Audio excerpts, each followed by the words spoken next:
Hello दोस्तों, नमस्कार। आज हम हिंदी का टॉपिक है संधि, उसके बारे में चर्चा करेंगे। संधि का क्वेश्चन लगभग हर एक पेपर में मिल ही जाता है, यानी कि इसका क्वेश्चन अगर 3-2 हर पेपर में मिल ही जाता है। अब हम देखेंगे कि संधि के भेद कितने। तो संधि के 3 भेद होते हैं। वैसे संधि के कितने भेद होते हैं? संधि के 3 भेद होते हैं, यानी 3 प्रकार होते हैं। संधि के भेद 3, और वो भेद कौन कौन से हैं? 1 नंबर पे है स्वर संधि, दूसरी है व्यंजन संधि, तीसरी है संधि विसर्ग संधि। यानी कि संधि के 3 भेद या प्रकार होते हैं। पहला है स्वर संधि, दूसरा व्यंजन संधि, तीसरी है विसर्ग संधि। अब स्वर संधि है, स्वर संधि में जो संधि होगी वो स्वर और स्वर मिलके ही होगी। यानी कि जब हम संधि करेंगे, संधि की परिभाषा होती है कि 2 वर्णों का जब मेल होता है तो संधि होती है। विच्छेद का मतलब हो गया जब हम उन वर्णों का अलग अलग कर देंगे, यानी विच्छेद कर देंगे, अलग अलग भागों में उसको बांट देंगे तो वो विच्छेद हो जाएगा। स्वर संधि में स्वर प्लस स्वर मिलके बनेगा भी स्वर।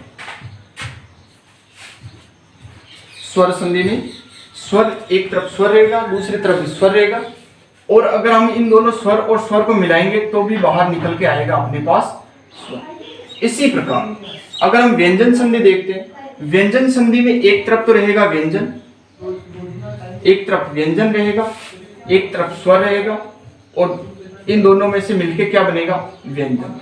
तो वहां पे बनेगी अपनी व्यंजन संधि। इसी प्रकार व्यंजन संधि में ही व्यंजन और व्यंजन दोनों मिलकर के भी व्यंजन ही बनाते हैं।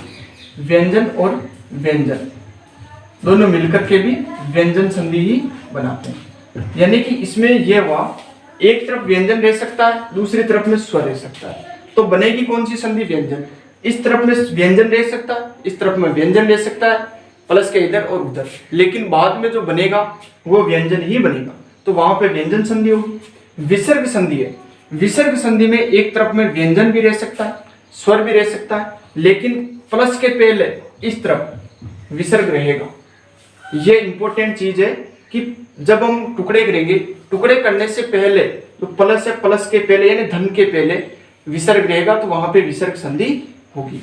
अब हम देखेंगे कि जो स्वर संधि है इसके भी 5 भेद होते हैं। यानी वैसे संधि के 3 भेद होते हैं, लेकिन संधि के जो पार्ट है स्वर संधि उसके 5 भेद होते हैं। उसके बारे में हम देखेंगे। स्वर संधि के 5 भेद।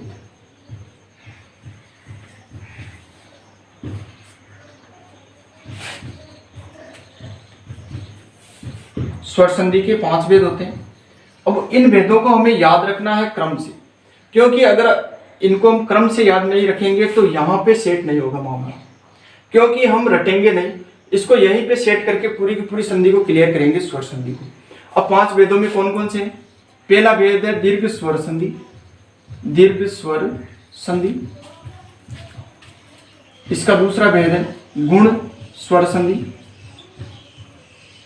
दीर्घ गुण स्वर संधि। तीसरा भेद है वृद्धि स्वर संधि, वृद्धि स्वर संधि। चौथा भेद है इसका यण स्वर संधि। 5वां इसका भेद है अयादि स्वर संधि, अयादि स्वर संधि। यानी कि स्वर संधि के 5 भेद होते हैं। वैसे संधि के 3 भेद हो गए, स्वर, व्यंजन, विसर्ग। अब हम देखते हैं, एक एक संधि को लेंगे हम, उसके नियम के अकॉर्डिंग चलेंगे। तो हमने स्वर संधि ली। स्वर संधि के भेद होते हैं 5, और वो कौन कौन से होते हैं? दीर्घ स्वर संधि एक, दूसरा है गुण स्वर संधि, तीसरा वृद्धि स्वर संधि, चौथा यण, 5वां अयादि। हमको इसी सीक्वेंस से याद रखना पड़ेगा, क्योंकि इसको इसी सीक्वेंस इसी के क्रम के आधार पर यहाँ पर हम इसको सेट करेंगे, और इसी के आधार पर हम संधि आराम से कर सकेंगे। तो हम पढ़ेंगे स्वर संधि का आज पहला जो है प्रकार। अब हम देखते हैं दीर्घ जो स्वर संधि है, इसके जो नियम है वो कैसे। देखो, अब हम इस स्वर के जो है यह है, यहीं पे हम सेट करेंगे। अब हम फर्स्ट में चलेंगे यहाँ तक, यानी दीर्घ स्वर संधि पढ़ेंगे तो हम प्रथम में चलेंगे यहाँ तक। अब इसमें से दीर्घ का मतलब होता है बड़ा, इसमें से यहाँ तक जो है, इसमें से बड़ा कौन सा है? जैसे ए और आ, इन दोनों में से बड़ा कौन सा है? आ। ई और ई, इसमें से भी बड़ा कौन सा है? ई। उ और उ, इसमें से दीर्घ कह सकते हैं, तो दीर्घ कौन सा है? तो ये तो हो गया इसका नियम। अब हम देखते हैं जैसे ए धन ए बनेगा क्या? दीर्घ आ। इस तरफ आ सकता है, इस तरफ ए आ सकता है, लेकिन बनेगा क्या? दीर्घ आ। इस तरफ ए आ सकता है, इस तरफ आ सकता है, लेकिन बनेगा क्या? दीर्घ आ। इस तरफ आ भी आ सकता है, इस तरफ भी आ सकता है, लेकिन बनेगा क्या लास्ट में जाके? आ। यानी कुल मिला के बनना आई है, यानी दीर्घ बनेगा तो वहां पे दीर्घ स्वर संधि होगी। अब हम देखते हैं कैसे बनते हैं। देखो जैसे एक उदाहरण देते हैं, जैसे हिमालय का उदाहरण दे दिया। हिमालय का अगर हम संधि विच्छेद करेंगे तो इसका हिमालय का संधि विच्छेद होगा हिमधन आल्य, क्योंकि इसका अर्थ भी निकालना चाहिए। हिमालय हिमधन आल्य, हिम का अर्थ होता है बर्फ, आल्य का अर्थ होता है घर, बर्फ का घर भी कह सकते हैं। ये इसका संधि विच्छेद हो गया। अब हम देखते हैं कि ये नियम यहाँ पे फॉलो कैसे हो रहा है, क्योंकि इस हिम में से अगर इस में से मैं ए को बाहर निकाल सकता हूँ, क्योंकि यहाँ पर ए बचेगा और मैं है ये आधा हो जाएगा। जब कोई चीज आधी होती है तो इसके नीचे हलंत लग जाएगा, तो हम हलंत भी लगा सकते हैं। इसमें से ए बाहर निकल गया प्लस ये आ रहा, इन दोनों को अगर हम मिलाएंगे तो बनेगा क्या? दीर्घ आ। क्योंकि ये नियम अपने इस नियम पे फॉलो हो रहा है। बनाना क्या है हमें? दीर्घ आ। अगर इसको और इसको हम मैं मिलाऊंगा तो यहाँ पे ये रहा हिमालय बन गया है। ऐसा भी एक उदाहरण हम और भी देख सकते हैं, विद्यालय का भी देख सकते हैं। देखो विद्यालय, हिमालय है, विद्यालय है,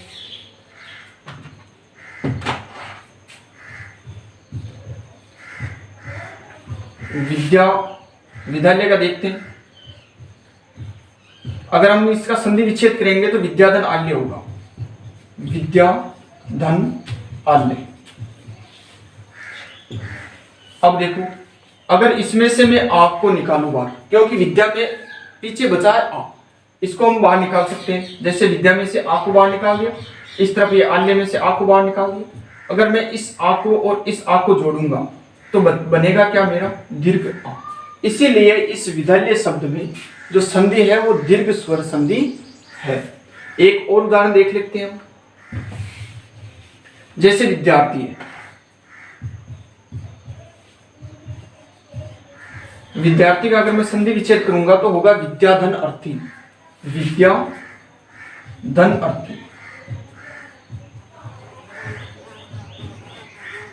अब देखो इस विद्या में से मैं आ को बाहर निकाल दूं और इस अर्थी में से मैं ए को बाहर निकाल दूं। अगर इस दोनों को मैं मिलाऊंगा तो मेरे सामने आएगा दीर्घ आ, क्योंकि वो यहाँ पे आ रहा है विद्याधन अर्थी, ये आ यहाँ पे आ रहा है, इसीलिए यहाँ पे विद्यार्थी शब्द बना है।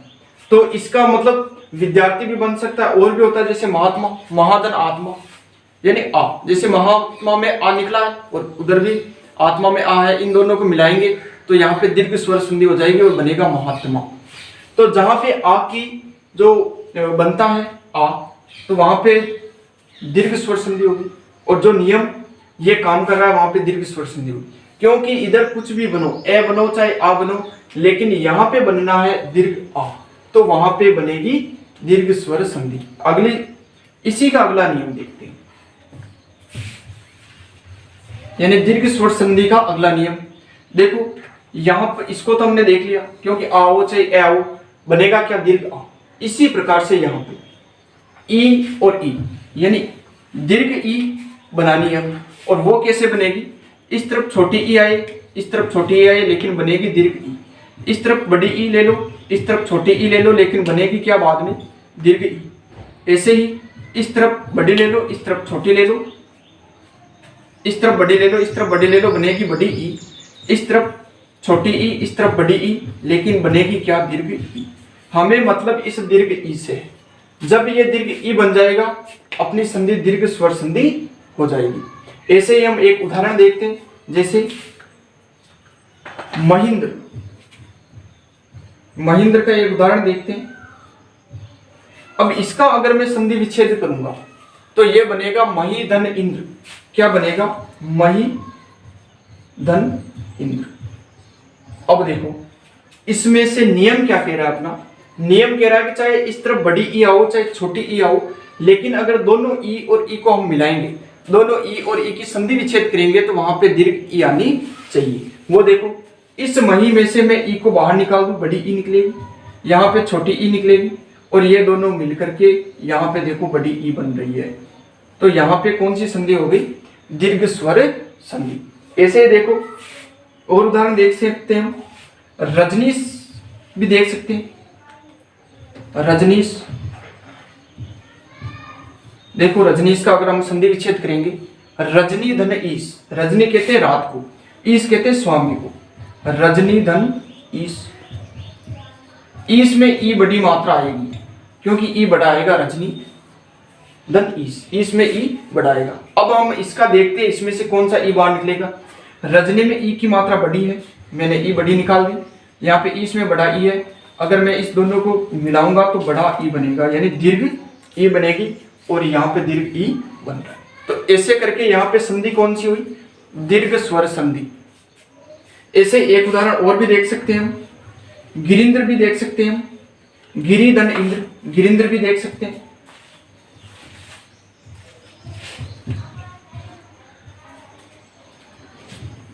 गिरिंद्र देख लो। अब इसका अगर हम संधि विच्छेद करेंगे, गिरिधन इंद्र, गिरिधन इंद्र। अब देखो इसमें से छोटी ई निकल गई, इस तरफ छोटी ई है, लेकिन दोनों को अगर मिलाएंगे हम तो दीर्घ ई बनेगी। तो अपना नियम यहाँ पे काम कर रहा है, रविंद्र गिरिंद्र। तो इसमें से इसमें जो संधि बनेगी वो बनेगी दीर्घ स्वर संधि। अब हम आगे देखेंगे इसका तीसरा नियम, यानी दो नियम हमने कर लिए थे। दो नियम कौन से? ए या आ, इसमें से अगर किसी को भी मिलाओगे तो यहाँ पे बड़ा आ बनेगा, दीर्घ आ बनेगा। ई या ई को मिलाएंगे तो भी दीर्घ ई बनेगी। अब बचा है इसका एक लास्ट नियम है, उ या उ। इस दोनों को अगर हम मिलाएंगे तो दीर्घ उ बनेगा। वो कैसे बनेगा देखते हैं। देखो यहाँ पे छोटा उ, इस तरफ छोटा उ लेकिन बनेगा बड़ा उ, इस तरफ एक तरफ बड़ा उ, एक तरफ छोटा उ लेकिन बनेगा बड़ा उ, इस तरफ छोटा उ, इस तरफ बड़ा उ, लेकिन अगर दोनों को मिलाने पे बनेगा बड़ा उ, इस तरफ बड़ा उ, इस तरफ बड़ा उ, लेकिन दोनों को मिलाने पे बनेगा बड़ा उ। हमें मतलब बस इस दीर्घ उ से है, जहां पे दीर्घ उ आ गया दोनों को मिलाने पर, अगर इस तरफ भी छोटा हो चाहे बड़ा हो उससे कोई मतलब नहीं है, लेकिन इसको मिलाने पे दीर्घ उ आ जाएगा तो वहां पे दीर्घ स्वर संधि होगी। देखो इसका भी उदाहरण देखते हैं हम, जैसे भानुते, जैसे अपने इसका देखते हैं हम उ वाले का नियम, जैसे है भानुते। अगर हम इसका संधि विच्छेद करेंगे तो होगा भानुधन उद्दे। भानु कहते हैं सूर्य को, तो भानुधन उद्दे। तो इसका संधि विच्छेद किया, जैसे मैंने भानु धन उदय। अब देखो इस भानु में उ की मात्रा छोटी है और इस उदय में छोटी है, इस दोनों को बनाया यानी मिलाया तो ये बड़ा उ बन गया। या इस मात्रा को हम ऐसे भी लिख सकते हैं, और ये मात्रा देखो यहाँ पे लग रही है। इस हिसाब से यहाँ पे कौन सी संधि हुई? दीर्घ स्वर संधि। ऐसे हम और भी उदाहरण है अपने पास, जैसे और उदाहरण है अपने पास, जैसे भूर्जा। भूर्जा के हम बना सकते हैं। भूर्जा का कैसे बनाएंगे? भूधन ऊर्जा, यानी भू का मतलब होता है भूमि, भूधन ऊर्जा, भूधन ऊर्जा। उ में बड़ा उ आएगा भाई, ऊर्जा में उ बड़ा आएगा तो भूधन ऊर्जा। अब देखो भू में भी बड़ा उ, इसमें भी बड़ा उ, दोनों को अगर मैं मिलाऊं तो दीर्घ या ये मात्रा का और ये मात्रा का यहाँ पे ये बन ऐसे मिला के हुआ है ऊर्जा। ऐसे ही हम एक उदाहरण और देखते हैं इसका, जैसे एक शब्द है वधु ऊर्जा, वधुत्सव। वधुत्सव, वधुत्सव अगर हम इसका संधि विच्छेद करेंगे तो बनेगा वधुधन उत्सव। देखो वधु धन उत्सव, यहां पे बड़ा उ की मात्रा है, इस तरफ छोटे उ की मात्रा है। अगर मैं इस दोनों को मिलाऊंगा बड़ा उ की मात्रा हो जाएगी, या ये मात्रा लगा देंगे और ये यहाँ पे लग रही। ऐसे करके जो अपनी संधि बनी है ये बनी है दीर्घ स्वर संधि। हमें बस नियम एक यही ध्यान रखना है, यहाँ पे यहाँ तक चलना है हमें, और इन दोनों में से दीर्घ आएगा वो दीर्घ स्वर संधि होगी।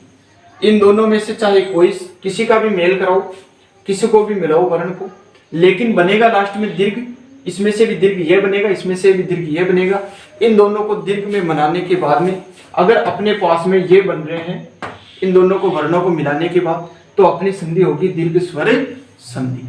अब हम पढ़ेंगे इसका दूसरा भाग।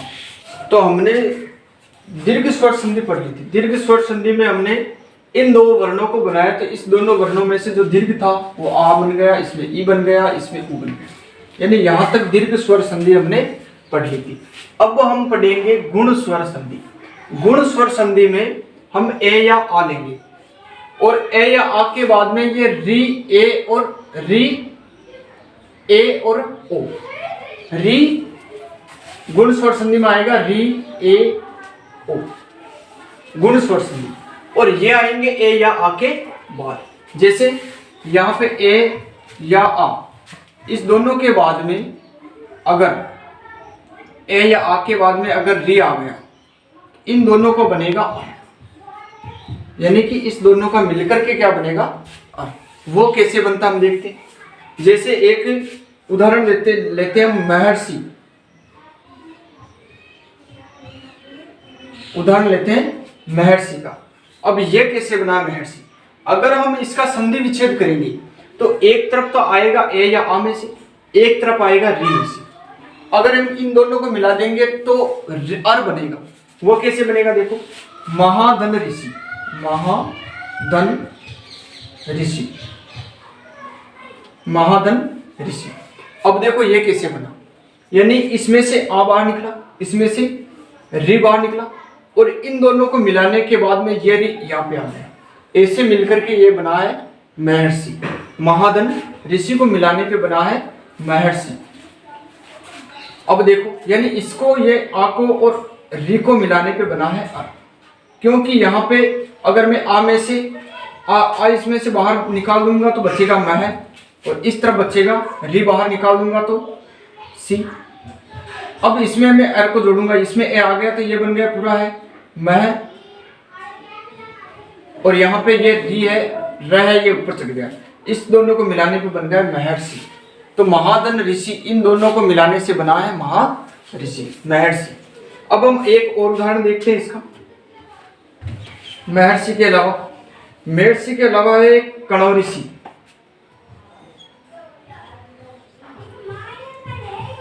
अब इसका कणव ऋषि है, इसका हम संधि विच्छेद करते हैं।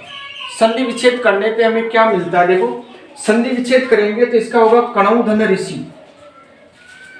कणव धन ऋषि।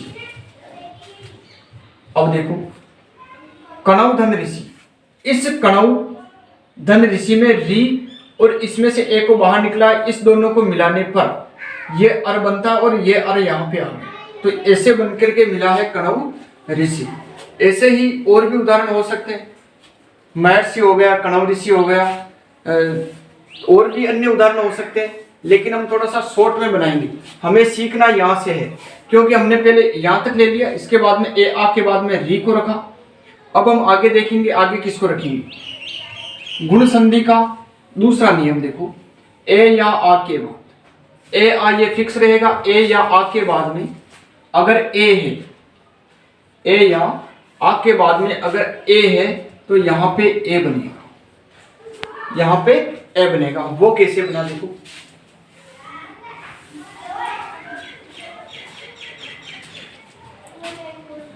ए या आ के बाद में ए है, थोड़ा सा काट यार विकास, चल भाई दे मैं कट करते हूँ। अटू गलत होगा। इसका देखो दूसरा नियम क्या कहता है, ए या आ के बाद ई या ई, ए या आ के बाद में ई या ई, छोटा ई या बड़ा ई, अगर ये दोनों आ गए तो यहां पे बनेगा ए या ये ए। यानी नियम क्या कहता है, ए या आ के बाद में ई या ई है तो इन दोनों में से एक ए या आ में से आएगा, एक ई या ई में से आएगा, और दोनों को मिलाएंगे तो बनेगा ए। जैसे उदाहरण देखते हैं, रमेश का उदाहरण देखते हैं। रमेश का हम संधि विच्छेद करेंगे तो होगा रमाधन ईश, रमाधन ईश। ईश कहते हैं स्वामी को, ईश कहते हैं स्वामी को। अब देखो इस रमा में से आ निकल गया बाहर, और इसमें से ई बाहर निकल गया। ये दोनों मिलकर के बना रहे हैं मात्रा ये, या बना रहे हैं ए। देखो तभी रमेश के ऊपर मात्रा लग गई, यानी रमाधन ईस, यानी इसमें से आ निकला, इसमें से ई निकली, इन दोनों को अगर हम मिलाएंगे तो ये बनेगा ए। उदाहरण देखते हैं और रमेश के अलावा और भी उदाहरण देखते हैं। जैसे देवेंद्र है, जैसे देवेंद्र है, तो देवेंद्र का अगर हम संधि विच्छेद करेंगे तो देव धन इंद्र होगा। देखो देव धन इंद्र। अब देखो इसमें से क्या क्या बाहर निकला। देव में से मैं ए को बाहर निकाल सकता हूं, धन इसमें से ई को बाहर निकाल सकता हूं। अगर इन दोनों को मैं मिलाऊंगा तो ये ए बनेगा या ये ए बनेगा। तो इन दोनों के संयुक्त यानी मिले हैं ये दोनों वर्ण, इससे ये ए बना है। तो यहाँ पे संधि होगी गुण स्वर संधि। देखो एक उदाहरण और देख लेते हैं। जैसे हम गणेश का भी देख सकते हैं। गणेश का संधि विच्छेद करेंगे तो बनेगा गण धन ईस, गण धन ईस। ईस में हमेशा ई बड़ा आएगा, ईस में हमेशा ई बड़ा आएगा। इसमें से मैं ए को बाहर निकाल दूं और इसमें से ई को बाहर निकाल दूं। अगर इन दोनों को मिलाऊंगा तो ए बनेगा और ये ए बन रहा है गणेश में ई।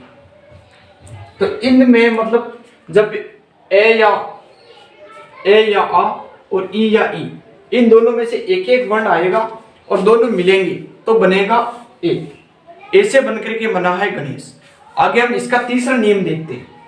इसी संधि का तीसरा नियम देखते हैं। तीसरा नियम देखो, ए या आ तो रहेगा, इसके आगे आएगा ऊ या ऊ। अब देखो और बनेगा क्या ओ। अब देखो हमने पहले इन दोनों को रख दिया, इन दोनों को रख दिया, इन दोनों को रख दिया। ये हो गई अपनी संधि दीर्घ स्वर संधि। इसके बाद में ए आ के बाद में री को रखा, बन गया री अर। इसके बाद में हमने ए आ के बाद में ई को रखा, बन गया ए, ये बन गया ए। इसके बाद में हमने ए आ के बाद में ऊ और ऊ को रखा, बना है ऊ। ये कैसे बना है इसका उदाहरण देखते हैं। जैसे विरोचित, विरोचित, अगर मैं इसका संधि विच्छेद करूंगा तो होगा वीर धन उचित, वीर धन उचित। तो ये बन गया विरोचित। अब देखो इस रे में से मैं ए को बाहर निकालूंगा, ये निकल गया ए। इस ऊ, ये ऊ बाहर निकल गया। इन दोनों को मिलाऊंगा तो ओ की मात्रा लगेगी और ये ओ की मात्रा यहाँ पे ऐसे बना के विरोचित शब्द बना है। यानी कि वीर धन उचित, यानी इसमें से ए निकला, इसमें से ऊ निकला और ये दोनों मिलने के बाद में ओ की मात्रा लग गई। तो इसमें संधि होगी दीर्घ गुण स्वर संधि। अब हम आगे और देखते हैं इसका उदाहरण। महोदय ले लेते हैं। जैसे महोदय का अगर मैं संधि विच्छेद करूंगा, महाधन उदित,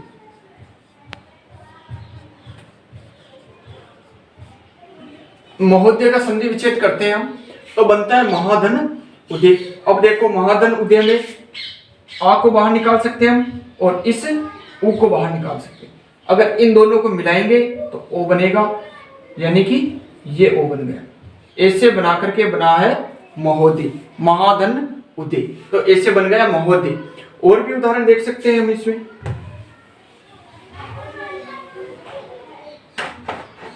जलोर्मी का देख सकते हैं हम।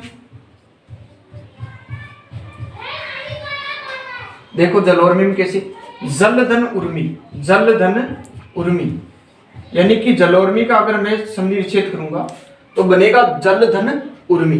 इस जल में से ए को बाहर निकाल दिया और इसमें से ऊ को बाहर निकाल दिया। इन दोनों को मिलाऊंगा, ओ बन गया। इससे बना करके अपनी संधि ये हो गई गुण स्वर संधि। यानी कि हम पूरी की पूरी जो स्वर संधि है इसको इसी पे सेट करेंगे पूरी। हमें इसके अलावा बाहर कहीं से भी कुछ भी नहीं लाना है। जैसे पहले हमने यहाँ तक दीर्घ स्वर संधि पढ़ ली, ए या आ के बाद में हमने ई को रखा, री को रखने के बाद में ई को रखा, ए आ के बाद में हमने ऊ को रखा। अब आगे हम पढ़ेंगे इसका अगला जो है गुण स्वर संधि के बाद में पढ़ेंगे वृद्धि स्वर संधि। आगे पढ़ेंगे हम वृद्धि स्वर संधि, आगे हम पढ़ेंगे वृद्धि स्वर संधि। तो देखो वृद्धि स्वर संधि रोक। तो अब देखो हमने गुण दीर्घ स्वर संधि पढ़ ली, गुण स्वर संधि पढ़ ली। अब संधि का तीसरा पार्ट है, यह है वृद्धि स्वर संधि। वृद्धि स्वर संधि का क्या नियम है?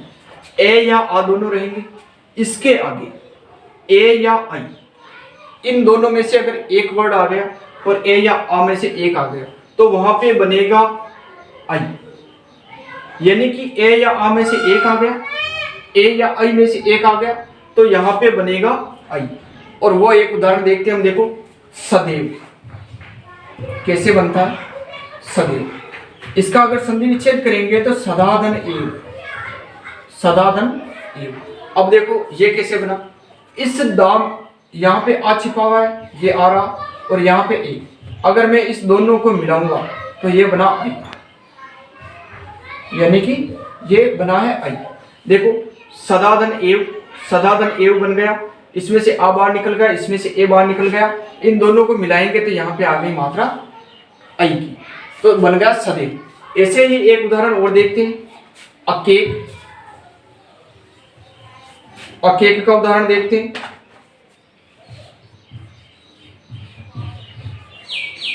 अकेक, अकेक का देखो संधि विच्छेद करेंगे तो होगा एक धन एक, एक धन एक। इस के में से एक को बाहर निकाल सकते हैं हम, और ये रहा एक। अगर इन दोनों को मिलाएंगे तो बनेगा आई, या ये आई। ऐसे मिलाकर के यहां पर बना अकेक, एक धन एक, अकेक। यानी कि सदैव है, अकेक है। और भी उदाहरण देख सकते हैं हम, जैसे एक उदाहरण और देख लो, परमेश्वरीय देख लो।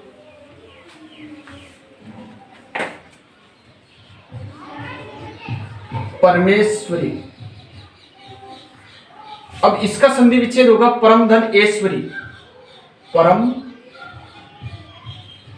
धन ऐश्वरी। अगर इसका संधि विच्छेद करेंगे हम परमेश्वरी का तो बनेगा परम धन ऐश्वरी। देखो इस में से एक को हम बाहर निकाल सकते हैं और यहाँ पे एक आई बच गया, इन दोनों को मिलाएंगे हम तो ये बनेगा आई। ऐसे बना करके ये हुआ है परमेश्वरी। क्या हुआ है? परमेश्वरी। अब देखते हैं इसी संधि का दूसरा नियम। जैसे ए या आ के बाद में ए या आई होगी तो वो बनेगी आई। ऐसे ही इसका दूसरा नियम हम देखते हैं। अब देखो इसका अगला नियम हम देखेंगे ओ या औ, इन दोनों को रखेंगे ओ या औ, और हमारे पास बन के क्या आएगा? औ। क्योंकि हमने इसके पहले वाला नियम देखा था, उसमें आई बन रहा था और इसके आगे वाले में बनेगा औ। वो कैसे बना? देखो वो बना जैसे परमोज है। इसका एक उदाहरण देखते हैं हम, परमोज। परमोज, अगर मैं इसका संधि विच्छेद करूंगा परमोज का तो होगा परम धन ओज, परम धन ओज। परमोज का संधि विच्छेद होगा परम धन ओज, क्योंकि परम में से ए को हम बाहर निकाल सकते हैं और ओ यहाँ पे बच गया, इन दोनों को मिलाएंगे तो ये बनेगा औ।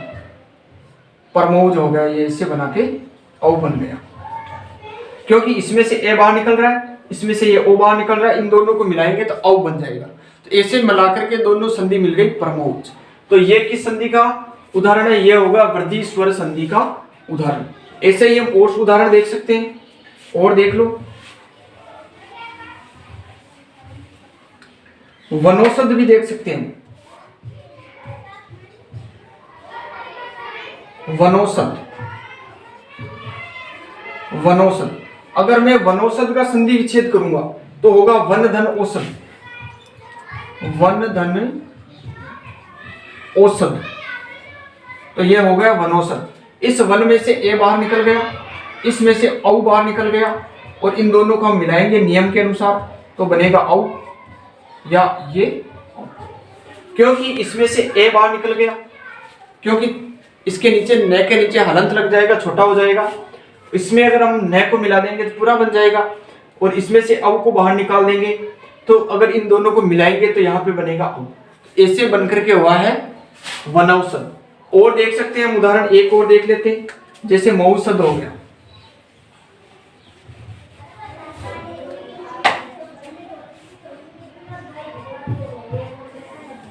मौषध हो गया, इसका संधि विच्छेद करेंगे महाधन औषध,